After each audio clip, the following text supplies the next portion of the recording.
पुरी नाम का वो एक छोटा सा गांव था। शांति नाम की एक विधवा औरत उस गांव में रहती थी। बेबी नाम की उसकी एक बेटी थी।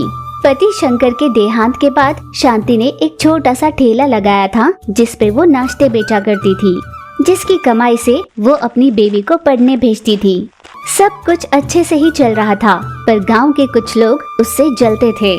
देख लिया, वैसे तो बेसहारा है, पर अपना होटल कितना अच्छे से चला रही है। उसके सामने हम में से किसी का भी होटल टिक नहीं पाता। ना जाने ऐसा भी क्या स्वादिष्ट बनाती है। यूँ सभी उसके बारे में गलत बातें करते थे।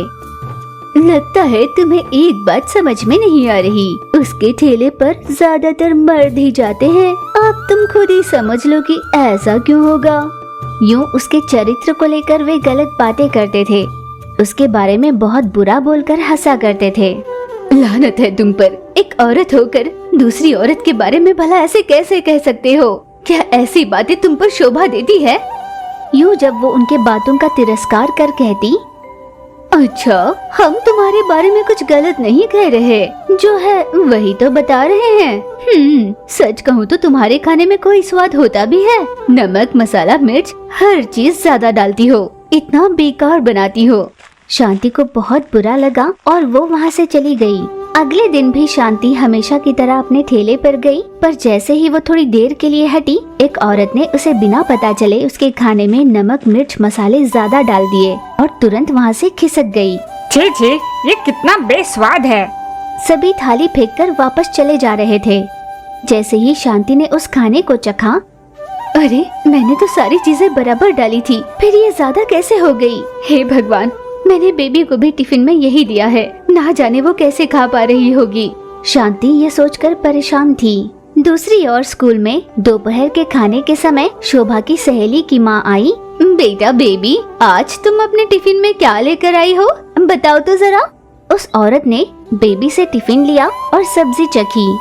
ओहो, छी छी, कितना गंदा स्वाद है। बेटा तुम कैसे खा रही हो? क्या तुम्हारी माँ खाना बनाना नहीं जानती? ना जाने वो अपना ठेला कैसे चला रही है। बेबी ने जवाब में कहा, माँ तो हर रोज बहुत अच्छा खाना बनाती है, ना जाने आज ऐसे कैसे हो गया। शोभा सोचती हुई वहाँ से चली गई। अरे बेटा आ जाओ, आज हमारे डिब्बे से खा लो।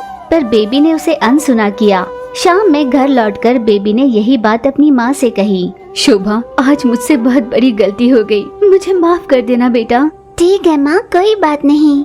उस दिन के बाद हर रोज कोई न कोई आकर किसी न किसी तरीके से शांति के खाने को बिगाड़ने की पूरी कोशिश कर रहे थे।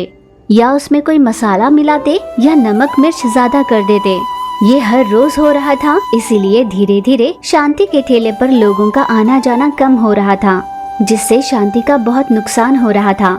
ठेला ठीक से चल नहीं रहा था, इसलिए शांति और बेबी का जीना दुश्वार हो रहा था। कुछ दिन यूं ही बीते, फिर शांति को मजबूरन अपना ठेला बंद करने की नौबत आई। एक स्वामी जी उस रास्ते से गुजरते हुए शांति के ठेले के पास आए। क्या तुम्हारे ठेले पर खाने के लिए कुछ मिलेगा? दरअसल मैंने ठेला बहुत पहले ही बंद कर दिया है, बस आज मैंने इसकी सफाई करने के लिए इसे वापस खोला था। बेटा, दरअसल यहाँ आसपास कोई भी होटल नहीं है, तुम बुरा न मानो तो क्या तुम मेरे लिए कुछ बना कर दोगी? यूँ जब स्वामी जी ने पूछा तो शांति बोली, जी स्वामी जी, मेरा घर यहीं पास में है, मैं आपके लिए खाना बना कर ले आती हूँ। शांति तुरंत अपने घर गई और फटाफट खाना बनाकर स्वामी जी के लिए लेकर आई। अरे वाह बेटा, तुम्हारे हाथों में तो जादू है। इतना स्वाद से भरा खाना मैंने पहले कभी नहीं खाया। तुमने होटल बंद क्यों किया है बेटा? स्वामी जी, मैं आपसे क्या कहूँ, मैं खाने में बराबर नमक मसाले डालती थी, फिर भी वो हमेशा ज्यादा ही हो रहा था। समझ में नहीं आया कि मैं कहाँ चूक जाती थी, पर आज जब आपने मेरे खाने की तारीफ की तो मुझे सच में बहुत अच्छा लगा। बेटा, मैं जंगल में जड़ी बूटियों को बेचने का काम करता हूँ। ये जड़ी बूटी तुम रख लो, इसे कूट कर तुम अपने खाने में मिलाना। खाना चाहे जो भी हो, इसके डालने से वो अमृत बन जाएगा। इसे एक मायावी मसाला ही समझो। स्वामी जी ने शांति को जड़ी बूटी दी और वहाँ से चले गए। अगले दिन शांति ने स्वामी जी के कहे अनुसार अपना ठेला खोला। स्वामी जी के दिए हुए जड़ी बूटी का मसाला बना कर डाला। ग्राहक ने जैसे ही खाना खाया, अरे वाह, कितना स्वादिष्ट खाना है। ऐसा मैंने आसपास के किसी भी गांव में नहीं खाया। क्या आपके यहाँ खाना बनाने वाला कोई बदल गया है? जी नहीं, मैंने ही खाना बनाया है। अद्भुत खाना है ये। उस आदमी ने खुश होकर शांति को पैसे दिए। ये बात इतनी फैली कि अगले 2-3 दिनों में ही शांति के ठेले के पास लोगों की भीड़ जम गई। शांति का व्यापार फिर से पहले जैसा ही चलने लगा। अरे, हमने कितनी कोशिश की, फिर भी इसने अपना ठेला खड़ा किया। फिर से उन औरतों ने शांति का खाना बिगाड़ने की पूरी कोशिश की, पर जड़ी बूटी के चलते उसका खाना बिगड़ता नहीं बल्कि और भी स्वादिष्ट बनता था। हो सकता है शांति कोई जादू कर रही है। उन्होंने उसका काम बिगाड़ने की सोच को छोड़ ही दिया। माँ और बेटी का जीवन पटरी पर चलने लगा।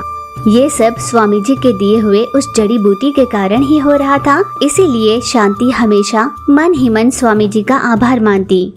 परिमल नाम के गांव में मेला लगा हुआ था। उस गांव के सभी जन उस मेले में जाने के लिए उत्सुक हो रहे थे। उस मेले में तरह तरह के जायंट व्हील, ड्रीम गर्ल, झूले, खिलौने की दुकानें, तरह तरह के चटपटे खाने के आइटम और भरपूर खिलौनों की दुकानें थी।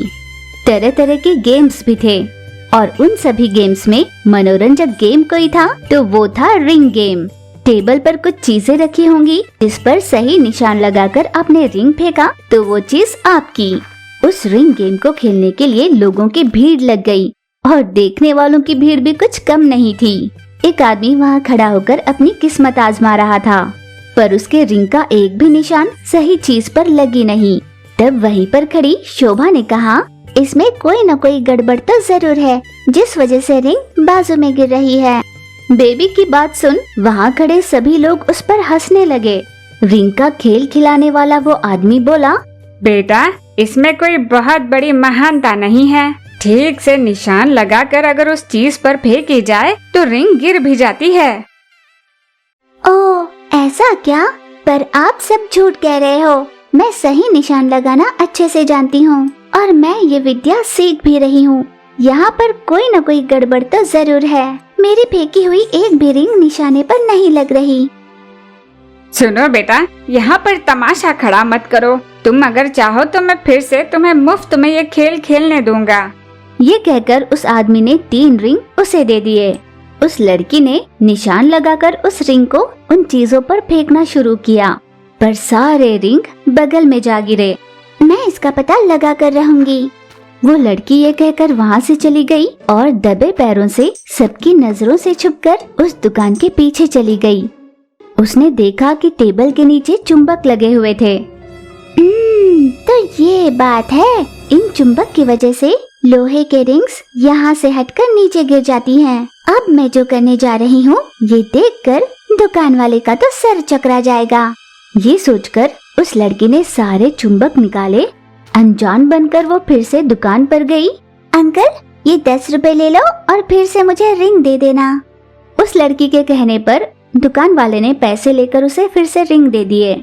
उस लड़की ने तीनों रिंग 2000 वाले नोटों पर डाल दिए। अरे, ये कैसे हो गया? ऐसा तो हो ही नहीं सकता। यूं हैरान होते हुए ही 6000 रुपए उस लड़की को दे दिए। उस लड़की ने फिर से पैसे देकर रिंग लिए और फिर से 2000 की नोट पर निशाना लगाकर रिंग फेंका। वहाँ खड़े सभी उस लड़की की सराहना करने लगे। हैरान हो चुके दुकान वाले ने कहा, बेटा, अब ये खेल रोक दो। वैसे ही मैंने बहुत पैसे गवा दिए।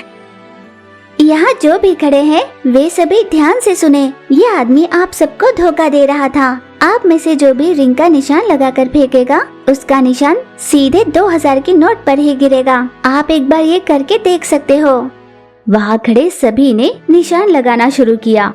रिंग सच में 2000 की नोट पर ही गिर रहा था।